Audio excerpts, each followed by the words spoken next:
ഈ കാറ്റ് ശക്തിപ്പെടുന്നതിൻ്റെ ഭാഗമായിട്ടാണ് നമുക്ക് ഈ ഉയർന്ന തിരമാല ജാഗ്രതാ നിർദ്ദേശവും വരുന്നത്.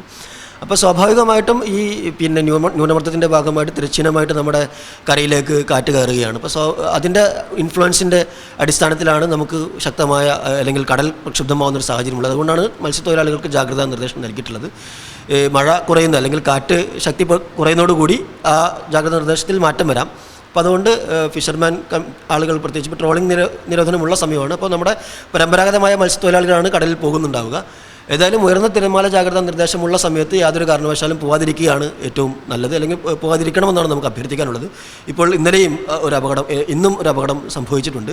അപ്പോൾ അതുകൊണ്ട് ഈ തിരമാല ജാഗ്രതാ നിർദ്ദേശം, പ്രത്യേകിച്ച് ഈ കാറ്റിൻ്റെ സ്വഭാവം എന്ന് പറഞ്ഞാൽ വളരെ കുറഞ്ഞ സമയത്ത് പെട്ടെന്നായിരിക്കും കാറ്റ് ശക്തിപ്പെടുന്ന ഒരു സാഹചര്യം ഉണ്ടാവുക. തുടർച്ചയായ സമയത്ത് കാറ്റ് നിലനിൽക്കുന്നൊരു സിറ്റുവേഷൻ ആയിരിക്കില്ല ഉണ്ടാവുക. അപ്പോൾ ഈ വളരെ കുറഞ്ഞ സമയത്തേക്ക് അല്ലെങ്കിൽ ഒരു ഫ്രാക്ഷൻ ഓഫ് സെക്കൻഡിൽ കുറച്ച് ശക്തമായ രീതിയിലേക്ക് കാറ്റിൻ്റെ വേഗത വർദ്ധിക്കുമ്പോഴാണ് നമുക്ക് വള്ളങ്ങൾ അപകടത്തിൽപ്പെടുന്നൊരു സിറ്റുവേഷൻ ഉണ്ടാകും. പ്രത്യേകിച്ച് ഇവർ മത്സ്യബന്ധനത്തിനായി പുറപ്പെടുന്ന സമയത്ത് അല്ലെങ്കിൽ തിരിച്ച് കരയിലേക്ക് പ്രവേശിക്കുന്ന സമയത്താണ് പലപ്പോഴും പലരും അപകടത്തിൽപ്പെടുന്നതായിട്ട് കാണുന്നത്.